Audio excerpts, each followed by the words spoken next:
Good afternoon to all the good viewers of our English program. As usual, we have returned and we are going to talk about where we left off last week. However, before we do that, as usual, I'm going to share this link in our Telegram channel so that those who want to follow us, they can grab it right away and see us live instead of the repeat program.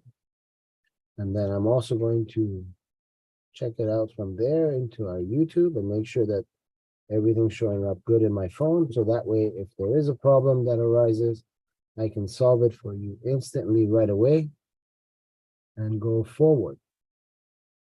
I have to explain some stuff to you guys as well before we start with our program, so that you guys can also benefit from what I shared with the Persian community, because we had two Persian speeches for the day today. We gave two different teachings. One is part 11 of Jafar As-Sadiq, which we will continue today in English. But prior to that, from one of my other videos that went up on my Facebook channel, it pressed the hot button for some of Islamic Republic of Iran's spies that they send out outside of Iran, and they put them on Facebook and other social media apps in order to build a file on Iranians living in and outside of Iran. And then they use these files to torture and put in jail and eventually kill Iranians who are living in Iran and family members of those who live outside of Iran, in order to silence them, in order to put fear in them so that they back down and don't cause problems for the Islamic Republic of Iran, so that the mullahs can commit their genocides as they feel, rob the country of its resources and send that to Arab countries and other neighboring countries, so they can fuel Russia and other countries, make them powerful, do their bidding at the cost of Iranian people's lives and the destruction of the actual resources of Iran, whether it is the water, the fresh water that they will turn into salt water, whether it's the destruction of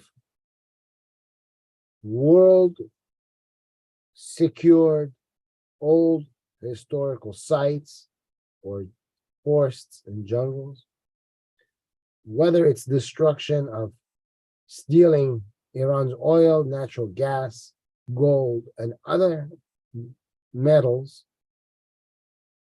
You name it, they want to do it for the benefit of other countries. They're always up for Palestine and everywhere else. Apparently, as I predicted, I'm hitting special hot buttons of theirs in my program. And one of them thought he will come along and he will rebuttal it. In one of my programs, I said that in Islam you have many gods.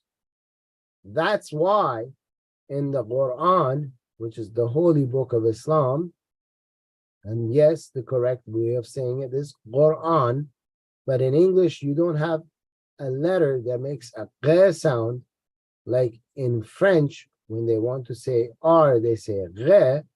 In English there is no q, so most people then say k. But it's not Quran, it's Quran. So when it comes to the Quran, the God of Islam, this so-called Allah, refers to himself as the best of the creators. When you say creators and you put best in front of it, that means God of Islam, Allah, is telling you there are lots of creators and he is the best, meaning he's just one of many creators. and the creators are gods. He's not comparing himself to human being, because in another verse after, he says he is better than Baal. So Baal is considered a god and a creator. Allah refers to himself as a creator, and as an example, looks at himself, compares himself with Baal, which means there's many others. One guy named Amurullah decided to come on my Facebook channel, which I've shown in the Persian one. You can go and see it. I showed that he wrote and he started calling me all kind of names, which are only liable for his own family. It suits it, like if you take his ancestors, the names he's calling me are fitted for them. Then he put for us a chapter of the Quran called Surah Ikhlas, which is near the end of the Quran. In Arabic, the verse says, قُلْ هُوَ اللَّهُ أَحَدٌ. That's the first verse, which reads in proper translation into English, say Allah is one of, because of the word ahad. You see, it's similar to English. In English, if I say one, in your mind, you will think of just one, like one pen. I say one pen, you will not assume that I'm going to be talking about other pens. You will assume I'm talking about this pen only. There's only one. But if I say in English to you, this pen is one of, because I said one of, you will automatically realize that there are more pens. Hence, you will expect another pen, or another one after that, or another one after that, or another one after that, to an infinite amount. So there's an infinite amount of pens that I could pull out. This is one of the pens.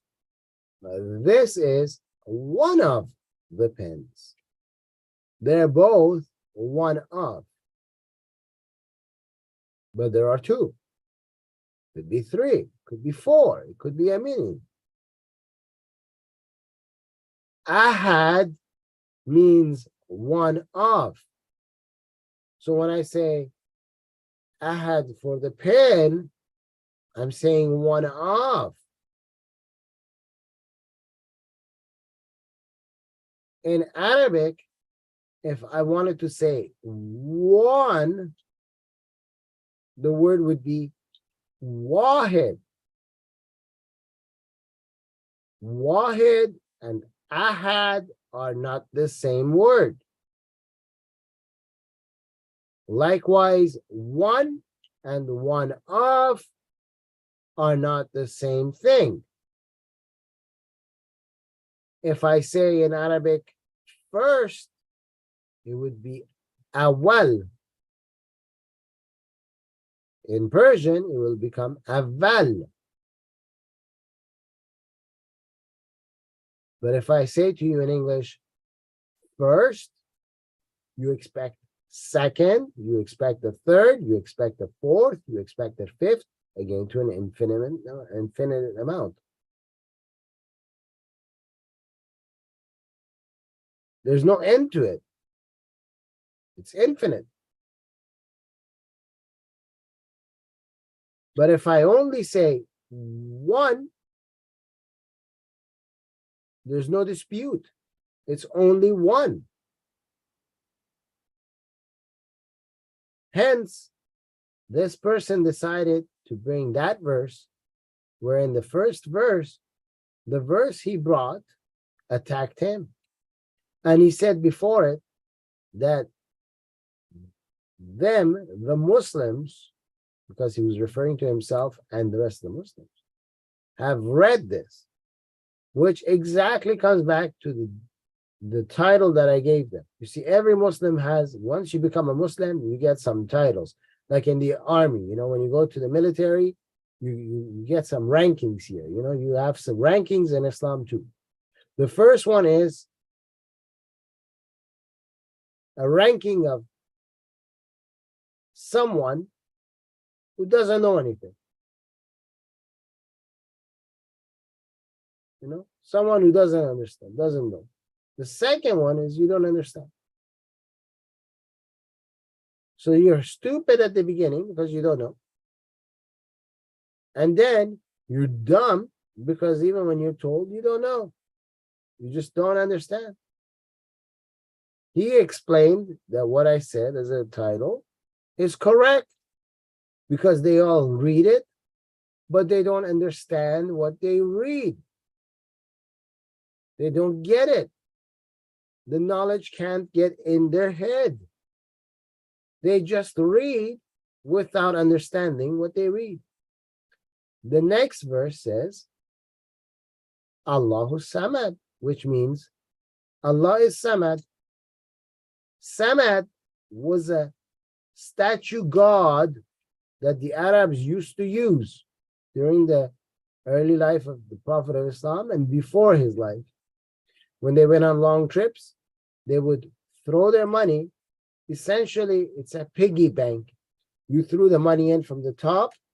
It went in this statue. And at the bottom, you could twist it. And the statue would come apart and you take the money out. So they would hide their money in a statue god called Samad, so that when people attack them along the way, they can't steal their money. They would have respect for their statue god, and they would leave the statue god alone, and they would keep their money. So Allah is Samad. He's a piggy bank. He's identifying himself. Allah is a piggy bank. And then the verse continues. لم يلد ولم يولد ولم يكن له كفوا أحد. In other words, Allah says He doesn't give birth and He wasn't born. Like human beings give birth. A baby pops out. Dogs, cats, sheep, goats, cows, lions and tigers and bears, oh my, give birth. Baby pops out. Allah is not like that. Allah doesn't give birth and He wasn't given birth to. So that means Allah was an egg. He's from amongst the birds, the lizards, the snakes. He hatched. He wasn't given birth to, He hatched. He just popped out, out of his egg. So Allah is a snake. Congratulations. You guys don't read, you don't understand. What doesn't give birth? Any creature that lays an egg doesn't give birth. Allah's a chicken. Congratulations. He's a lizard. Congratulations. He's a turtle. That's what He is. He's from that type of creatures. So Allah is one of, there is many of Him. He's a piggy bank. And He came out of an egg.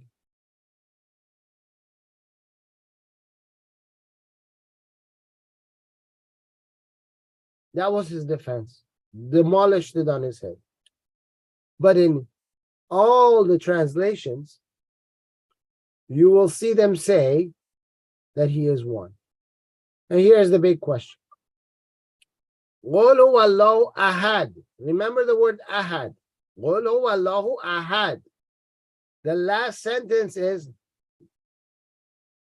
لم يلد ولم يولد ولم يكن له كفوا أحد.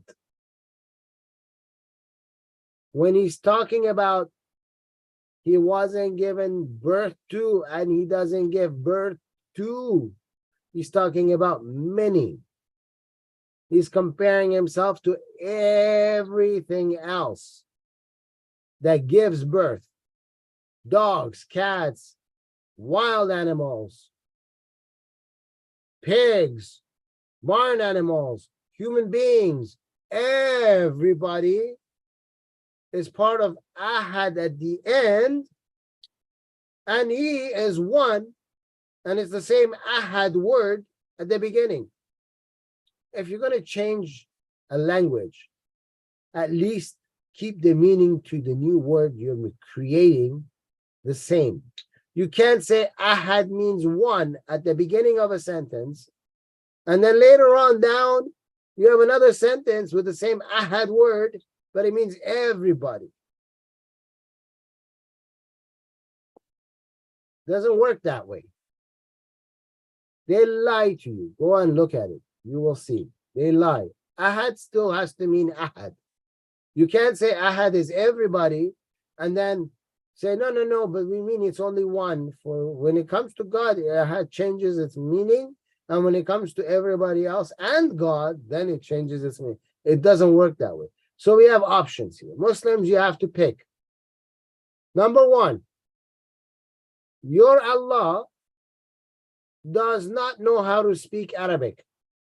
He's like a Pakistani trying to speak Arabic, and no Pakistani knows how to speak Arabic. They all speak Urdu. Because of this, his first sentence is incomplete. Allah is one of what? You have to finish the sentence. Number two, you use the wrong word. So Arabic is a second language and he doesn't know how to finish it. Or option two, your Muhammad doesn't know how to speak Arabic and doesn't understand what he was told and just made up some garbage, which means your Jibreel that came to tell him, the angel, also is an idiot and didn't understand that Muhammad could not complete the sentence he was told and didn't understand it, which also means your God Allah was also an idiot for not understanding that his angel Jibreel did not understand that Muhammad did not understand and did not finish the sentence. Which option do you want to take? Whichever one you take ends up with you punching your own self in the face. You just destroyed your own religion, the pillar that you were standing on, showing you are not a one God-based religion, that everything you have is fake and garbage. That's what the guy did. And he was trying to defend the religion. And then in another video, we have another guy who all he could do was come and insult. And I responded the same way back to him. Whatever you bring to me, I bring right back to you. If you be nice, I be nice. If you want to act like you're from the streets, I'll bring it right back to you because that's the language that you understand. It's not me. That's how you talk, so I have to respond. I cannot talk to someone nicely who doesn't understand nice. They won't get it. It would be like me going up to a dog and saying meow, but the dog doesn't understand meow. The dog understands woof woof. So that's how we treat them. But I had to share that with you so that you would be enlightened to how these people are played with. Muslims are played with by their own clergymen. They lie to them. They change the meanings. It says one thing in Arabic, they change it to a different thing in the English. Okay, with that said, let's go back to our regular program. We are going into the biography of Hazrat Jafar. As you all know, Hazrat Yafur, where we left off last time, it should come on your screen sometime soon. I think for some weird reason, when we use Zoom, Zoom takes a few seconds to load whatever we put on it onto YouTube. So right now, this should be coming up. Yep, you have it. Let me see if I can enlarge it for you to a point where it'll be easier.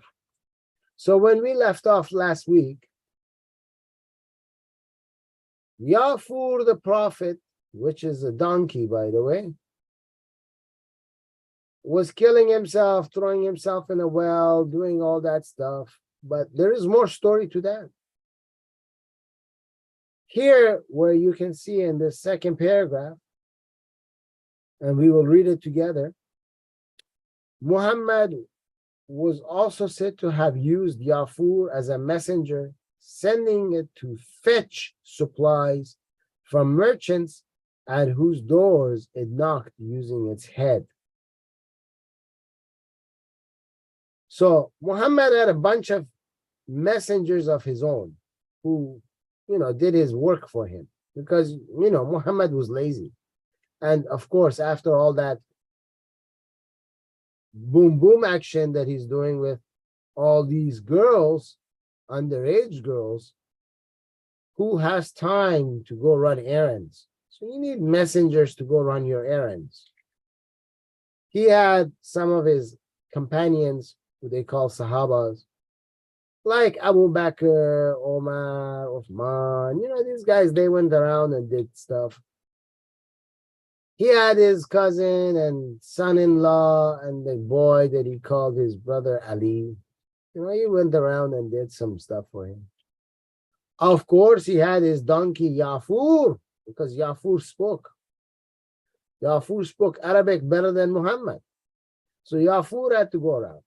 Now, anyone that's ever seen donkeys, they will know, if you go and you bother a donkey, it'll give you a nice swift kick from the back. Knock you right out. You won't have teeth after that. If a donkey wants to go forward and it's stuck behind the door or something, normally it uses its front legs and knocks on it to get someone's attention that he needs to get out.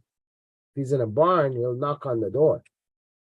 But Muhammad's donkey was not a normal donkey. He wasn't civilized. After all, he's a prophet of Allah. You cannot be a civilized person and be a prophet of Allah. So how could you expect that from an animal prophet? Just like in the streets where people walk around and they headbutt each other and whatnot, this donkey did the same. When he would go to somebody's door, he would use his head, because Muhammad lived in a barn when he was a child with other barn animals like cows and bulls and sheep and goats. And they all have a thick head with horns, and they don't mind ramming into stuff because that's how they defend themselves. So Muhammad, of course, thought that donkeys living in a barn are the same as cows and goats. They must do the same thing. So he thought that the skull of a donkey is thick like that of a goat, and that when he goes somewhere, he's going to use his head to ram into stuff, right? So his donkey had a thick head like a goat, and he was ramming it into everything he saw, like that, and he would give a headbutt.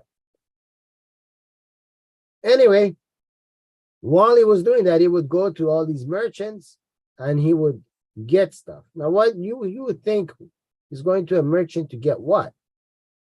Let me tell you. Underage kids that they stole from towns where they killed the parents of those kids. Now Muhammad needs some sex slaves. So the donkey needs to put them on his back and bring them. Gold and other stuff. So let's say you attack the town and you killed them and got 100,000 pieces of gold. Remember, Jafar As-Sadiq told you 20% goes to Allah, which means 20% is going to Muhammad directly. This of Muhammad is not his wife's. 20% is for the poor, but that Muhammad also distributes. 20% is also for the needy, but that also Muhammad distributes. So that's all 100,000.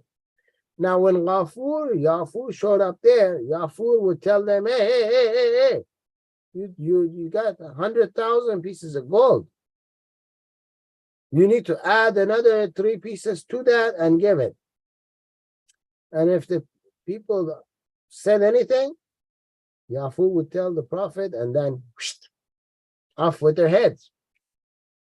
This is why Yafur was sent, because he could get more than what already was. If there was 3 girls that they stole from a town, Yafur would say, you need to put 6 girls on my back. I need to take 6 sex slaves to Muhammad, not 3. So he was a businessman. He was sent over there. He was a business donkey. The donkey would give the merchants a token. You see? I told you it was a business donkey. He would give him a token, telling him to love or respond to the Prophet of God, Muhammad. So the donkey had in his mouth, he had a little token. It wasn't the real money. It was just a token. On one side, it would say, love Muhammad. And on the other side, respond to Muhammad. What do you mean by respond? Well, Muhammad wants sex slaves. He needs little girls and little boys. You have 3. Don't you love Muhammad? You should give him more. Don't you want to respond to Muhammad? You need to give him more. He wants 3. You give him 6. That's how you show you love him. You give him more than what he has. That's how you show you respond, by giving him more than he needed. Told you it was a business donkey. You didn't believe me, did you? When Muhammad died and was eaten by dogs of the street, because they didn't bury him well, the grief-stricken donkey was said to have committed suicide by throwing himself down a well of Abu al-Haytham. Committed suicide. Now, every single prophet knows you don't commit suicide because then you go to hell. So if this donkey was grief-stricken because of the death of Muhammad, obviously he wants to go where Muhammad is, which is hell, so he committed suicide. We have another hadith, as you can see here. Make it bigger so you can see it better. An alternate hadith transmitted in Syria holds that Yafur color was black rather than sandy. Any animal, any human being, anything in Islam that is black, according to Prophet Muhammad of Islam, according to the Quran, according to Allah, the God of Islam, is a devil. That's it. It's Satan, and it's doomed to go to hell. Anything that's white and KKK, Ku Klux Klan approved, is good, and it's going to heaven. If you don't believe me, open the chapter Al-Rahman in the Quran and read it. For those of you who've done good, your good book will be placed in your right hand and you will be turned bright white. You know, like the white that Ku Klux Klan would love. White. You know, white. And you will go to heaven. For those of you who have done bad and the bad deeds are going to come in your left hand, your face will be dark and black and you will go to hell. Allah was a Ku Klux Klan member. I mean, he was like the high guy in the Ku Klux Klan, man. That was Allah. And Muhammad was right there with him, you know. The two of them, they were like, we are nation of white. And neither one of them were white, but they were the nation of white before whites were white. Okay? And anything black, black dog is a Satan. Here, Yafur also turned black, so he must be a Satan. But he's also a prophet for Allah. So he's the Satan prophet of Allah, which makes Allah the bigger Satan. Very easy. And this is where the problem comes with this hadith that transmitted in Syria. Mind you, in order for this to transmit in Syria, at that time Syria was part of Byzantine. That means this prophet died. Iran was taken over. Then Byzantine got taken over. Then time had to pass for the people of Byzantine to become Muslim. Then those Muslims had to sit down, write about the Prophet of Islam, and in their writings, they had to put this hadith. So imagine how much time passed from when this Muhammad was alive to when this hadith was written. Okay, keep that in mind. It's important. What happened? This donkey used to have many names. His name used to be Amr rather than Yes or Yes. And then it was changed. And he had 7 siblings. So he had 6, brothers and sisters. He was number 7. They were all prophets, even the girls. And all of them were written by prophets. And this is in response to the other hadith that had said he comes from a line of 60 donkeys. Okay, so one says there was a line of 60 donkeys, they were all prophets. This hadith says, no, there was just 7 siblings and they were all prophets, right? Same donkey, buddy. These accounts are regarded in hadith studies as being untruthful. So now you have a group of people who are Muslim who don't like this hadith. Why? Because Yafur turned black. He's not supposed to be black. He's supposed to be sandy color. Like that's going to make a difference. And he was given 7 siblings, and some of them are girls and they became prophets, but that's a problem in Islam. You can't have female prophets. So they like the other hadith that says there is 60 of them, So because of that, there is a problem. And we all know these mullahs, these clergymen, none of them know religion. They just sit around, eat like they've never seen food before. And they pass, this hadith is no good, this one is good. This one we like, that one we don't like. This one we want, that one we don't want. And because they all do that and they can't get along, then some stick to one hadith and say that's a good one, and the others say that the exact same one those guys say is good is bad. Story of Islam. Nobody agrees on anything. Nobody knows what's written. Continuing with the hadith. Regarding this hadith we just read to you. These accounts, however, are regarded in hadith studies as being untruthful, and their chain of attribution, which is also called isnad. Why they write or? Don't ask me why they wrote the word or. Okay, attribution is isnad. Attribution is the English version of the meaning of the Arabic name called isnad. Okay, these guys don't understand when they translate a word, they don't need to put or. When they put or here, it's like they are saying isnad or isnad. It's the same thing. What are you saying? But anyway, mind of the Muslim, I told you, they don't understand, and they don't, they don't have knowledge and they don't understand what you expect from them. Bunch of potatoes, as Christian Prince would call them. The great Christian Prince, We would call them potatoes. These are potatoes. What do you expect? Have you ever seen a potato with a brain? I haven't.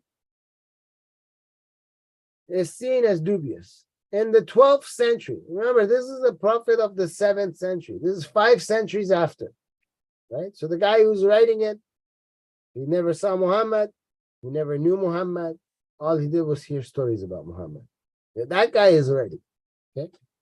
When they tell you that our books in Christianity, our Bible is written after Jesus, point to them and say, all of your crap was written long after. At least the guy that wrote ours saw Jesus.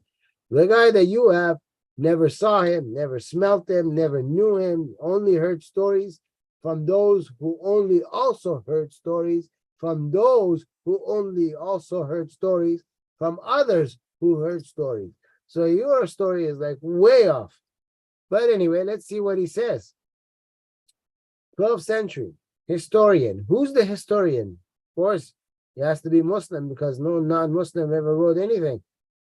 Abu al-Faraj ibn al-Jawzi is quoted as saying, what is he going to say, everybody? Let's see.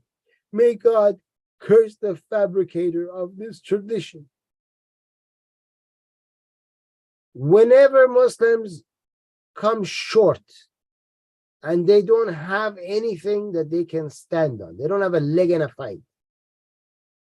They went to a butt-kicking contest with 1 foot, and they can't get off that foot, and they can't attack with that foot because then they'll be on their behind. Whenever they find themselves in such a situation, ladies and gentlemen, they resort to cursing and calling names and eventually trying to kill that person. Hence, their historian over here, Abu al-Faraj, does the same thing. He cannot dispute the hadith, so he resorts to name calling. May God curse him. He wrote something I don't like, so may God curse him. Why is it a fabrication? He can't show. All he can say is, curse it. I don't like what he wrote. Curse him. Ibn Habban considered it weak on grounds of the source. Muhammad bin Maizar being unreliable. Now, they force us to talk about the topic of hadith because they brought up hadith. In the Arabic language, there are classifications for hadith. Muslims love to play this game. Even their clergymen love to play this game. Whenever a hadith suits them, all of a sudden, that is a great hadith. It's acceptable. It's good. Anytime they don't like a hadith, it's bad. So we have multiple names for the hadith. We got Da'if, and in some countries, they can't say the Arabic properly, so they say Za'if. Then we have Sahih. Then we have Hasan. Then we got Mutawatir. Most of the time when they say Sahih, it also covers Hasan. To break it down for you in a very simple manner, let's assume you go to take a test. You got 100 questions on your test. If you get 50, 51 right, you've passed. You know, if you get 50, they say you passed. But you're really, if you really dissect it, you're in limbo. Nobody can say you failed, but nobody can say you really passed because it's even. You got as many wrong as you got right. But your mark is accepted. The person that's marking, unless they put conditions before it, such as, in order to pass this test, we expect like you get 65% right or 85% right. If there is none of these conditions, you get 50 out of 100 right. you are a pass. You've passed because you are right. 49 and below, you failed. A weak hadith is like someone answering 51 to 59 questions right. You still got a bunch wrong, but you got enough right to be on the passing side. That is a weak hadith. Why is it weak?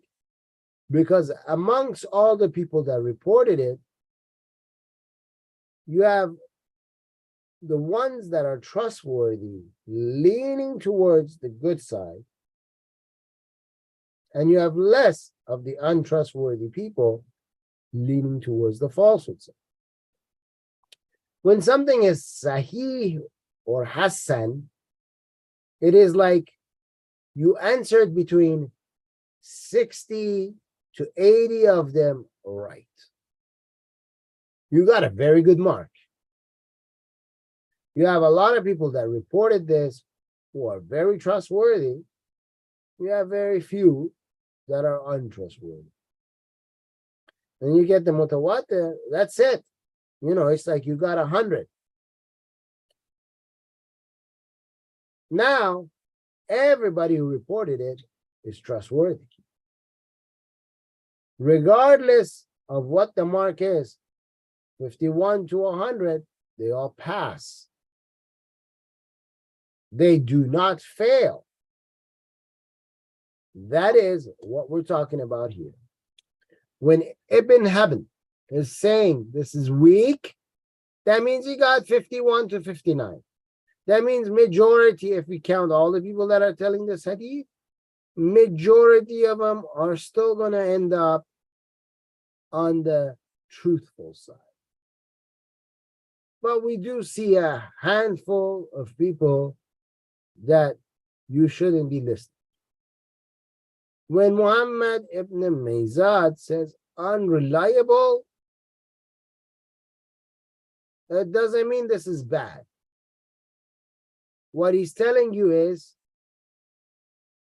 hadith exists. We cannot take it out of our books. It gets a passing grade. I just don't like some of the people that are reporting. I don't rely on those people.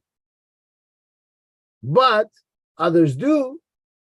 So he says, for him, it's unreliable. Because he doesn't like it. Remember, some like one guy and the others don't like that one guy. For example, if Omar, if Abu Bakr, if Uthman, if Anis report something, the Shia say, I don't like them, so I don't want to accept. It didn't mean that Omar, Abu Bakr, Uthman, Anis, Abu Huraira lied. It just means the person that listened to it doesn't like the reporter, so he doesn't want to accept what that reporter said. Likewise, if it came from Hassan, Hussein, Jafar, Ali Zain al-Abidin, Muhammad Taqi, Ali Naqi, Hassan al-Askari, and a ton of other Shias, the Sunni turns around and says to you, I don't like those guys. I don't trust those guys. I don't want to follow it. I don't like the guy who said it. They play this game. It doesn't mean that what was said is wrong. It's just that the guy that was listening didn't like the name of the guy who was speaking and doesn't want to take it. You see where the problem is? The problem is not whether this is truthful or not. The problem is, I don't like you, so I'm not going to listen to your hadith. And you don't like me, so you're not going to listen to my hadith. And we don't like each other, so we're going to have this conflict.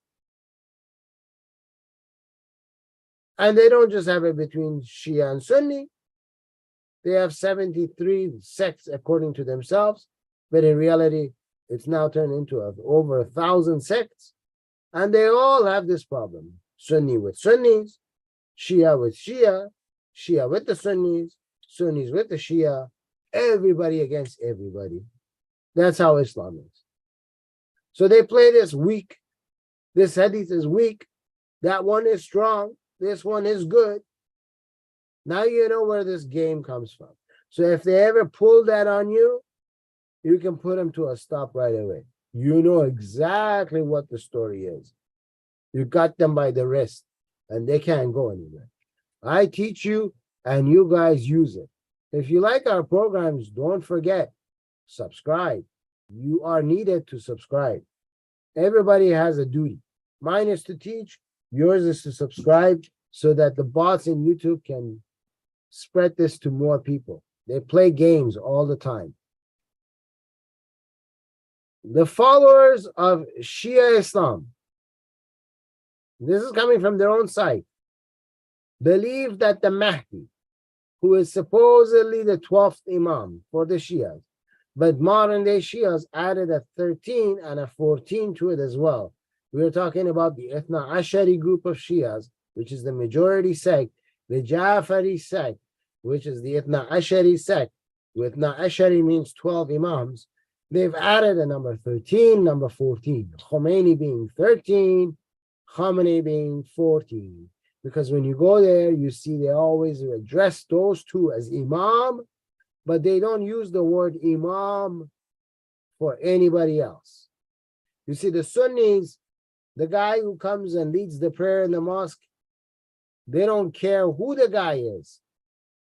They don't care if the guy on his full-time job, he sits in a booth selling calling cards that people don't use anymore in the West. If he's leading the prayer, Sunnis will call that guy an Imam. The term is loosely. Anybody can become an Imam. And Shia Islam of the Ithna Ashari Jafari sect, the highest position you can get is Ayatollah al-Udama, and they can go one more higher and say the selected Ayatollah al-Udama, not all of them, selected ones, can become the Maraja, but even that Maraja cannot be called an Imam, because Imam is used for the 12th Imam of the family of the Prophet, with the exception of, they have two more people, Khomeini, who they refer to directly as Imam Khomeini, and Khamenei, who they refer to as Imam Khamenei. What do you want, little baby? That was our cat, meow meowing. Because it's not just my cat, it's your cat too. It's the whole group. We are one big community, that's our cat. So they refer to those two also as Imam, meaning they've put them at the top level. In Shia Islam, the Imam is someone that Allah has chosen. So when they put Khomeini and Khamenei in there, that means they're chosen by their God, Allah. Okay, now you know where they come. But this 12th one, who's supposedly coming later on, which really, blows your mind. You got to ask them what drugs are they on. Number 13 and 14 came before number 12. This guy who's in hiding, who's going to show himself later on, he is going to be an LGBTO Imam, like his forefathers, the Prophet of Islam, and the rest of the Imams that came from him, who were all LGBTO representatives. Because he has such a big, gigantic behind, that his gigantic behind, according to what we are reading here, believe that the Mahdi, the prophesied Redeemer of Islam, would make his appearance in a company of Yafur. Yafur, the dead donkey that died 1,400 years ago, has to come back to life. And Duldul, which in Farsi is a term used for the private area of a man, okay, his penis. Okay? So he's going to sit on Yafur and a mule called penis. And you know, mules, they have a long penis. You know, they're known as the longest penis in the animal kingdom is the one that belongs to the mule. So he's going to sit on both. Okay. In one uprising, a gray mule representing Duldul was paraded with a chair. I don't know why they say was, because this is supposed to happen in the future.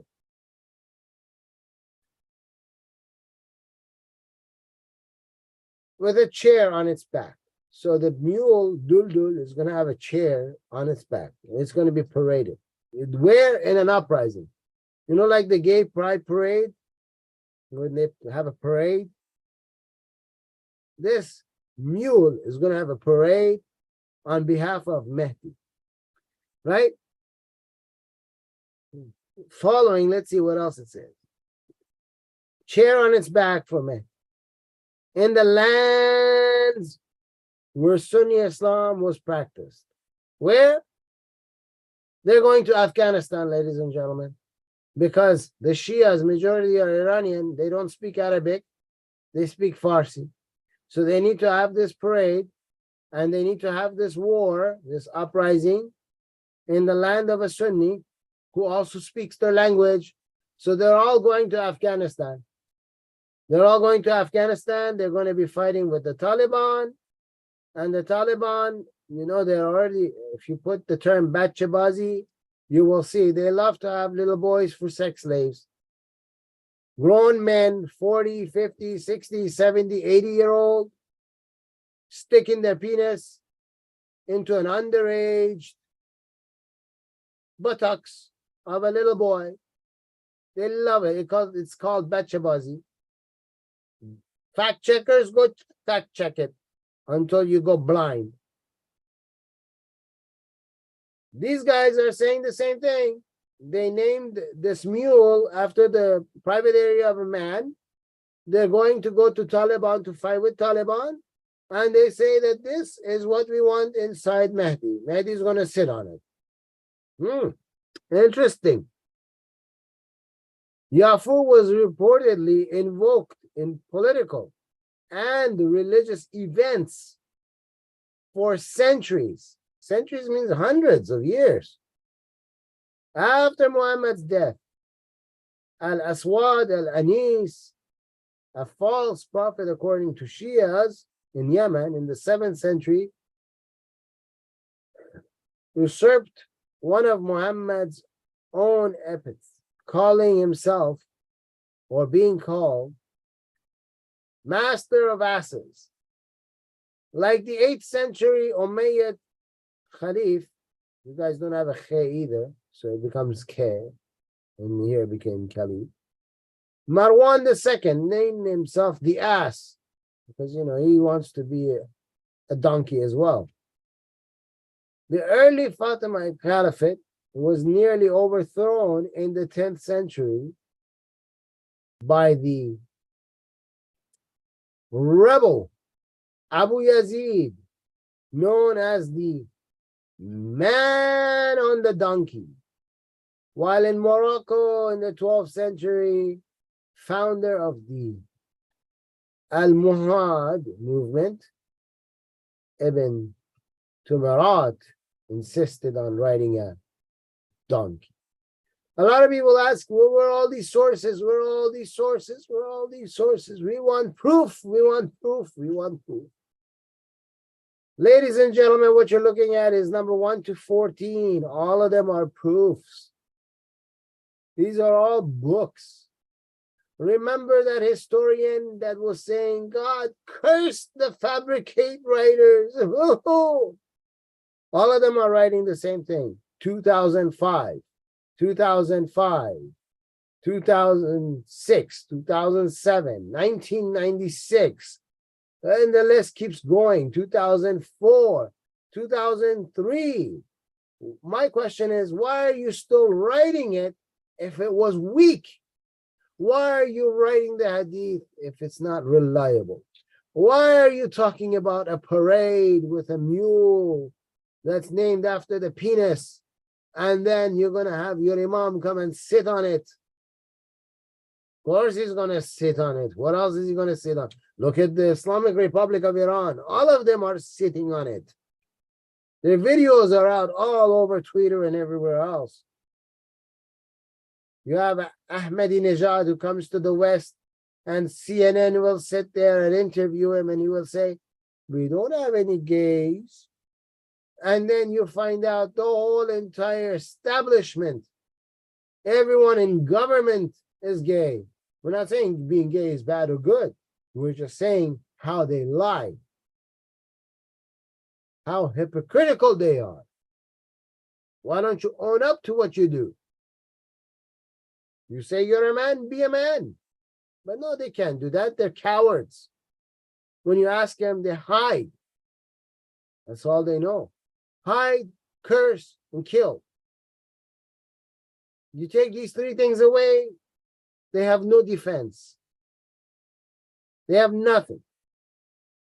But then you get governments like Biden's government that comes in and promotes them, gives them free money. Here, money, go do it.